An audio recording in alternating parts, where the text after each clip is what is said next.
Hi, I'm Michael Wargo with Precision Aerobatics, and today we're going to do a video that you guys have all requested, and that is for me to show you exactly how I set my planes up from the minute I take it from the build to the first few flights, to how I trim it out and mix the plane out to make sure it flies absolutely perfectly. These planes for me fly in a lot of videos for Precision Aerobatics, and I fly them in air shows, so they really need to fly very, very well. So I don't take any chances, and Steve, who is building these planes for me, does not take any chances and sets everything up as clean and perfect as possible. So I've checked all of the linkages, and let me show you here what I check for. Okay, if you look at the linkage here, and I do this with all surfaces, I've checked to make sure that this is exactly at 90 degrees with a dead level trimmed surface. This is really important. PA sets the planes up. If you buy the equipment from PA, you should be able to easily achieve this. The servo arms are the exact lengths they need to be, and so are the horns. So when you get your PA plane, what really needs to happen is you need to go through one surface at a time, center out the servo, lock it into place, and then make sure that when this thing is level, that servo's at 90 degrees, exactly perpendicular. Now, the one thing you may run into is that when you put the servo arm on, you can't really center it at zero trim. It'll be a little right or a little left. Believe it or not, this is perfectly natural, and it's because the control horn has an odd number of teeth.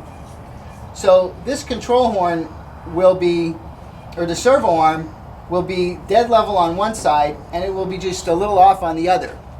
They generally send two one-sided servo arms, and if it's the double one, you can just flip it around to make it level. Sometimes it's still not possible. Steve had told me that there was one he couldn't quite get right, so we had to sub-trim a little bit. We generally don't like to do that, but sometimes you just have to. All right. I finished the build for Michael here. It's getting ready for his first flight. And a couple things that I go over to make sure everything's as perfect as I can make it, as Michael wants it. Again, he went over the flight control surfaces, the same with the elevator, 90 degrees when you set it up, and it'll make everything perfect. Make sure you lock in your rudder, just tape it together so it's not going to go anywhere. And on the rudder setup, the pull system, again, you make sure the rudder's taped so it's not going to go anywhere when you set up the two lines, and you can make your adjustments once the radio's been bound. That's where you're going to make your final adjustment at to make sure everything is straight the way it needs to be. What about any of the glue joints, anything like that? Do you look at it? Do you check it? Do you re-glue anything? I go over all the joints that I can get to. I make sure there's nothing loose, there's nothing cracked in the shipping or anything, which there hasn't been. The biggest thing on the front end with the motor mount is make sure you glue all the joints and all the carbon fiber connectors where they put together and are attached to the fuselage. You're going to have to make some adjustments also for the canopy to fit and for the cowl to fit, which is explained in the manual too, but you have to go over them to make sure they're right. The one thing I want to say about these planes is the manual is perfect, so it goes together just the way it's supposed to. And the biggest thing on the manual is read the manual first. Read it twice and then start putting it together. Dry fit everything before you glue anything. It's the best piece of advice I can give you.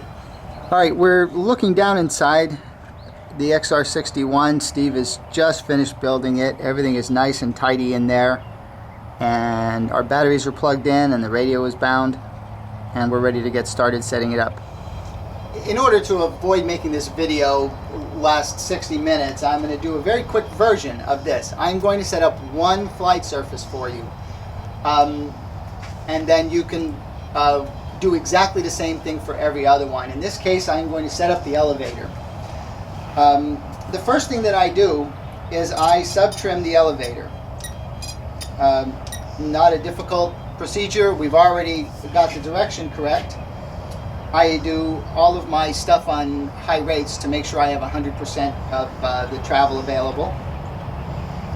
And what I'm going to do is I am going to dial in the elevator until it's nice and level. This is not a mystery to most of you. Most of you know to level off each flight surface before you take off. But the first step is I subtrim it. Step number 2 is I go into travel adjusts.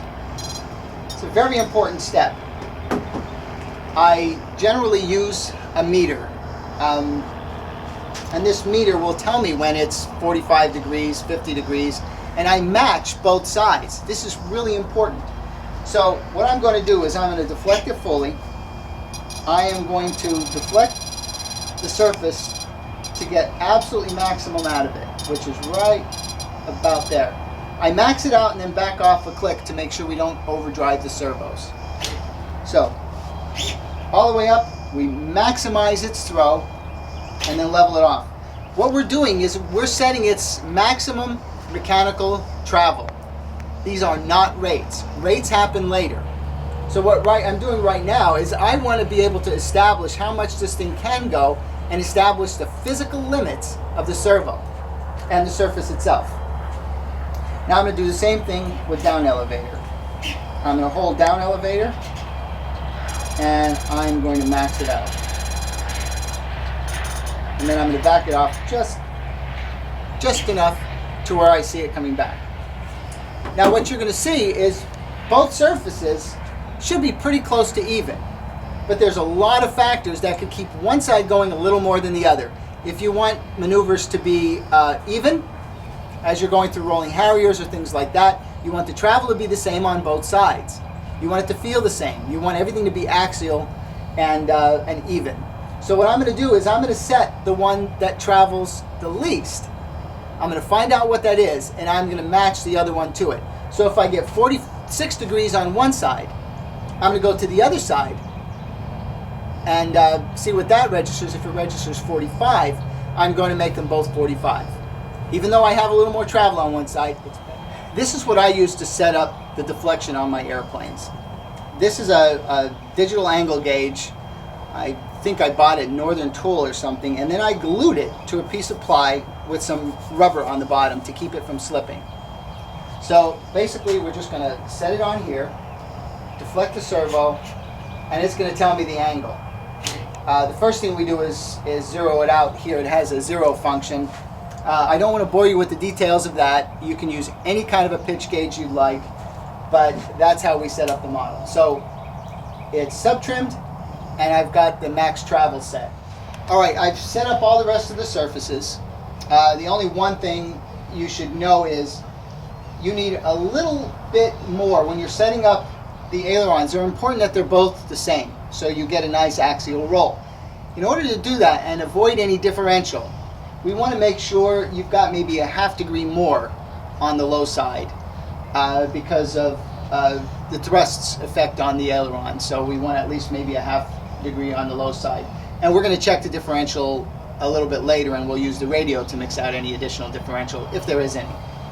Typically, we're going to go through a process of mixing and things like that to mix out any coupling issues. I mean, PA, these planes sometimes take 1.5 years or 2 years total in development, and Sean, in the design part of it, tends to mix out, he tends to design out all the coupling. Just occasionally where I like my battery or where I think it flies best or something, if there is any sort of little bit of movement, I mix it out, which I'll show you later. But I do want to make a statement about something that I don't think I've ever said in a video before. When these planes go in knife edge and you get a really high alpha, if you see the plane coming back and forth, it's not coupling, it's steering. That plane is very slow and very subject to winds, even low winds. And when it's that low, you just have to steer it. It is not coupling. I have the battery packs in, and I have the plane balanced exactly where the manual suggests. 9 times out of 10, that's where the plane flies best. I occasionally have to maneuver a little bit based on some maybe airframe specific stuff, or to suit my flying a little bit better. But for the most part, right on is the way the plane always flies best for me. I never balance the plane tail heavy, never balance it nose heavy. The plane flies best when it is completely balanced. I have put in the radio the rates that I typically use to start a model, which is on 3D rates is 100% throw, about 60% expo, and I start with that. I'm going to show you later the different rates I use and why. Tip number one when you're mating a plane. If you want to do any trimming a plane, real actual trimming, I'm not talking about for level flight, I'm talking about trimming an airplane, you need no wind, you need low winds. So that's the best time to do it. Even if the wind is blowing with takeoff, I always take off away from trouble. In this case, I got a lake to my left. I certainly don't want to take off and have a problem happen right after takeoff because I have nowhere to bail out. So I'm going to take off left to right, even though the wind might be blowing in a different direction. The next thing we're going to do, we've got it all set up here and we're going to get ready to fly it. The first thing we want to do is trim the airplane out, and then we're going to check its CG. Something I really want to cover here is that Sean with PA exhaustively searches for that perfect sweet spot. He spends a lot of time on it. So when you read in the manual where that CG should be, it is exactly where it should be. When you add a little bit of rudder, the plane won't pull towards the canopy or tuck towards the gear. He designs all that out. And when he recommends the center of gravity that you should use, you should fly it exactly there, because even if you prefer it a little back or a little forward, the plane could start having adverse reactions to it. You should fly it right where PA tells you to fly it. And that's where I fly it, because the plane does fly best when it's nice and axial and has no coupling and so on and so forth. Now, every airframe is a little bit different. Shipping, storage, hangar rash, things like that can start causing little issues with coupling.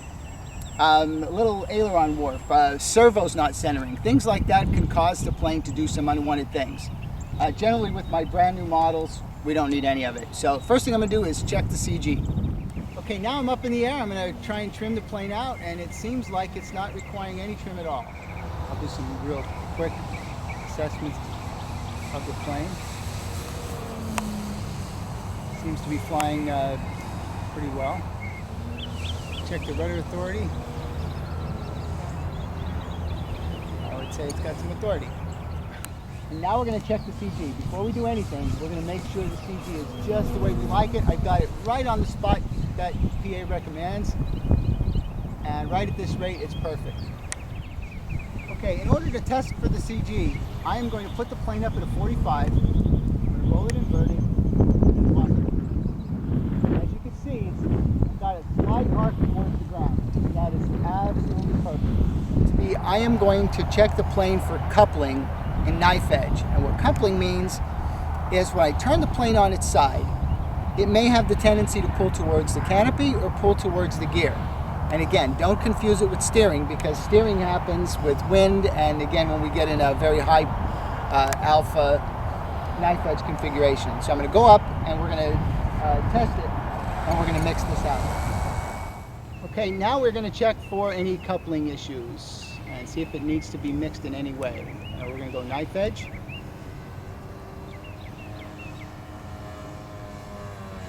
And we are perfect.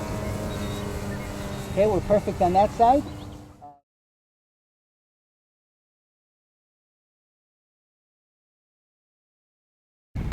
I'm going to show you a couple more reasons why you want your plane mixed out very well. When you make very sharp turns with a really perfectly balanced aircraft, you'll see that the plane doesn't want to fish around, the plane doesn't want to move out in any direction. A plane that has really good flying characteristics and is balanced and no coupling will do that just perfectly. With most of the other planes that I have, especially the foamies, they require a lot of mixing and a lot of things, and they just have bad habits. But I'll show you what PA planes do well in this situation. At this point, we're going to come straight down and we're going to stop. And you see how nice and straight at the bottom it is. It doesn't fish out, it doesn't do anything. Another thing is, if you're on knife edge or something like that and you want to make a turn, look how straight the aircraft stays. It doesn't want to do anything that's unwanted. And even coming out of one of those inverted, it stays nice and straight.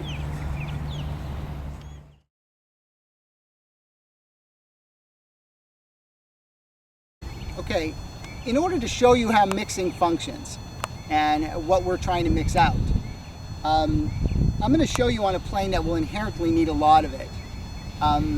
Most of the planes I've ever had, with the exception of PA, seem to need some mixing. I'm going to put it up in the air right now and we're going to show you exactly what we're talking about, and I'll show you exactly how to mix the bad tendencies out of it. This is the screen where we're going to handle the mixing. This is rudder aileron and rudder elevator. The first thing I'm going to do is check for rudder aileron mixes. All right, we're going to turn it on its knife edge, and as you can see, it's pulling towards the canopy. It's turning towards the canopy and it's rolling out a little bit. So we're going to bring it down real fast. This radio is a Futaba. Now what I'm going to do is, that was with right rudder. So when I apply right rudder, what I want is the elevator to move down. We're going to add -6% to see if we can get rid of that adverse pulling towards the canopy.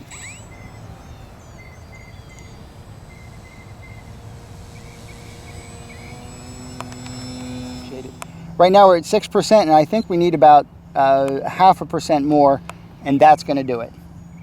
Now we're going to go back up and we're going to do the other side now. All right, it is clearly pulling towards the gear, pretty badly actually. So it's literally making a loop towards the gear. And what that means is every time I apply the rudder, that plane is going to pull to one side. So none of my 4-point rolls, nothing. It was pulling towards the gear really hard. So what we want to do is, when we hit left rudder, what we want is, we want to see, whoops, I'll go the other way. I think we're going to be at 8 or 9%. So when we apply the rudder, the elevator is going to go up and it's going to help it pull towards the canopy. Now, the thing is, when you have these coupling issues, even if you're doing a point roll, every time you add a little bit of rudder, it's gonna feel like you added down elevator to it, which is gonna make it impossible to fly those maneuvers straight. Okay, she's still pulling. You see it making that loop? That's adverse effect from the rudder, and which we don't want. So we're gonna keep mixing until we get it right. And I'm already at 8%, and that's quite a bit. We're going to dial it up to -14%, and that's quite a lot of adjustment to make and correction. All right, I think we got it here. Now on the right side, the ailerons were rolling in, or were rolling out, and on this side, the ailerons are rolling in. So we're going to mix that out as well. We're going to go to a mix called rudder to aileron, and I've dialed in about 3% to give it a shot. Now on the other side, it's rolling in, which means those ailerons need to go down again. So we're going to probably have to move that in a positive direction. Whoops. And that looks about perfect as well. So we're done. We've mixed it. Another mix I check for, and I almost always add to my planes, again with the exception of PA because they tend to have all of that stuff designed out, is a downline mix. If you're coming on a downline, what ends up happening is the plane will most airframes will want to balloon out of the dive. When you want to fly precision, or you want to fly in IMAC competitions or anything like that, these downlines are important, that the plane stays on the downline. So what I often do is I'll take the throttle, and when I put the throttle to 0, I'll mix anywhere from 1 to 2 degrees of down elevator to keep that plane in a straight down configuration. All right, this is going to be checking the downline mix. Okay, we're going to put it straight down and see how it does. No throttle, it is straight as an arrow, absolutely straight. And that's what we're looking for. And what I'm going to do is I'm making a throttle to elevator mix. And that means on this particular rate, which I'm not going to use on 3D rates, I'm only going to use on the middle rate, which is what I call a snap rate. We're going to put a mix that puts a little bit of down elevator into it. As you can see, I made the switch select the flight control switch, my flight mode switch, and it is only on in the middle position. Now what you're going to see is a screen for differential. And what that is we need the plane to roll in a very axial way when I hit full ailerons when it's on its way down, is how we're going to check it. So what we're going to do is we're going to take the plane up, we're going to fly it pretty straight overhead, and we're going to put it in a straight down configuration and see what happens. And if it's full straight down,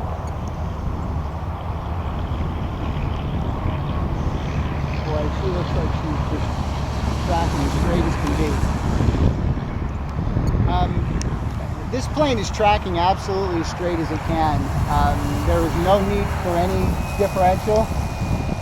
And differential is simply one aileron being a little stronger than the other, and it starts pulling the plane to the right or the left. Here's again what differential is. Here's normal, and when I start dialing differential in, what it's going to do is it's going to decrease the throw on one aileron to help it match the other one, and that works right through the entire movement. The differential stays through the entire movement of the servo. But again, I have these set to where they are perfect on both sides, and PA planes are designed in such a way that they should not have any differential, and in this case the straight down lines even are not requiring any mixing. On full throws, on full 3D rates, this is my elevator. My dual rates, I like to start with 100%,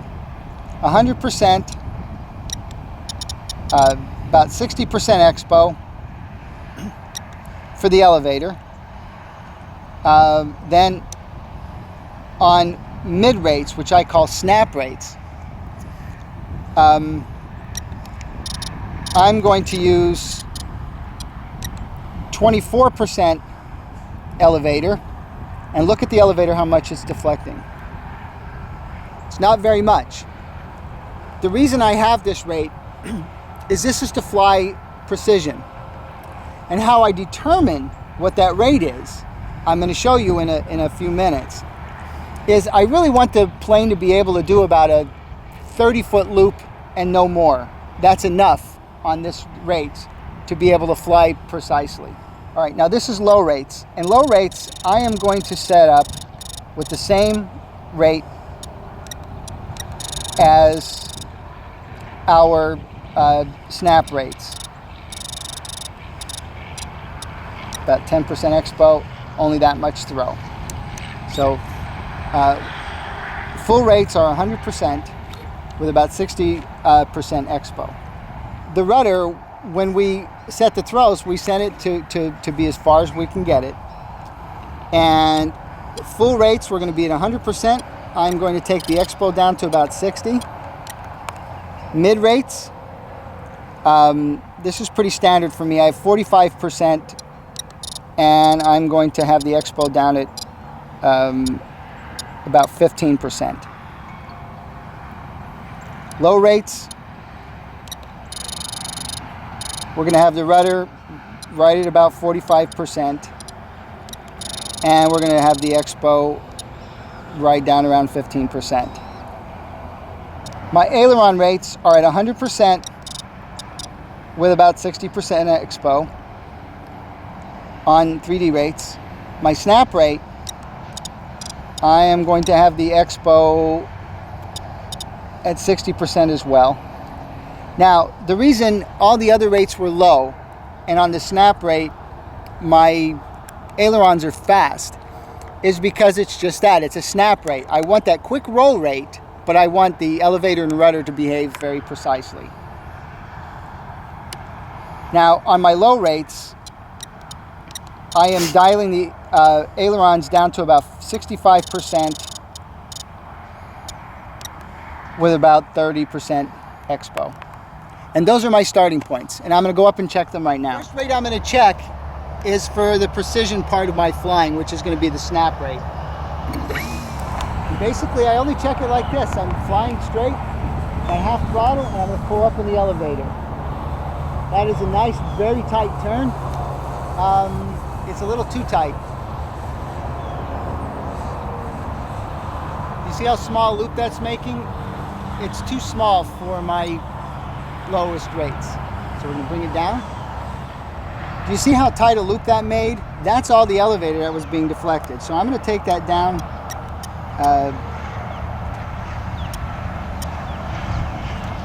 Right now I'm at 20%, and I think that's going to be a magic number. Okay, what we have here, and you can see how little that deflection is, what we have here is enough to pull out of any maneuver. I mean, it almost could go vertical. So that's enough to pull out of every maneuver. However, the plane is very responsive and will fly very, very straight. Nothing radical. 3D rates are too strong.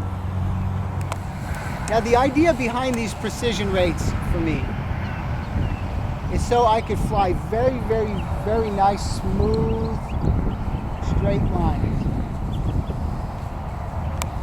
And those rates are just perfect.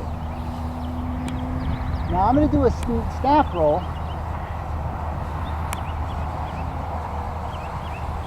And I have exactly as much rudder deflection as I want. It's been very typical with the PA planes. But if I have too much rudder, the snap will look like this. You see what a large barrel it made. And too little, it'll look like that. Just looks like a roll. But my snap rates are right on the money. And all of my, you know, if I'm going to do any sort of a Cuban 8 or any maneuvers like this, see how nice the rates are performing?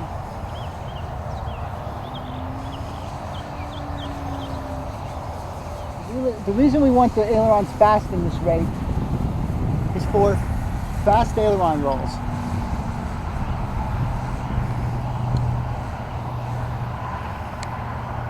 Now I'm in 3D rates, and what I'm going to do is I'm going to do the one and only test I really use when I'm flying in 3D rates. And that is, I want to make sure when I'm doing a rolling Harrier, it's not too sloppy and soft, and that I can keep everything axial and not have to move my thumbs too much.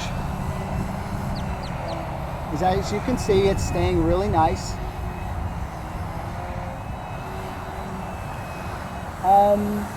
And at this point, I'm feeling like I might need a little bit less expo on both the rudder and the elevator. So I'm going to bring it down. All right, I'm getting a much nicer feel out of this airplane right now. And I'm right now sitting at 50% expo on the elevator and rudder. And this is suiting me just fine. As you can see, it's rolling nice and clean. Okay, here is a couple more tests I do at high rates just to see how the plane is performing. I'm going to do a knife edge wall to see if the plane wants to kind of fly out of it at all, or whether it'll... I over-rotated a little bit, but it seemed like it just held. Didn't have any adverse effects. We're going to try it one more time. We're going to turn the knife edge real quick. Dead straight. Even slow. Knife edge coming out. You see there's no coupling. That was dead perfect. The other thing is we're going to fly faster. and make sure that we can fly smooth on high rates. As you can see, it's very easy to fly smooth because I have enough expo in it to offset that extreme throw. So I think we're ready to go. And this plane is going to fly just the way it's supposed to. The one last little test is I like to hover the airplane. And sometimes if there's a little too much expo, it gets a little funny. But at this point, it seems like it's very easy to control, and it's hovering really nicely. Sometimes with not enough expo or a little too much, you have to hit quite large corrections to get it to straighten itself out. But this plane feels just about perfect.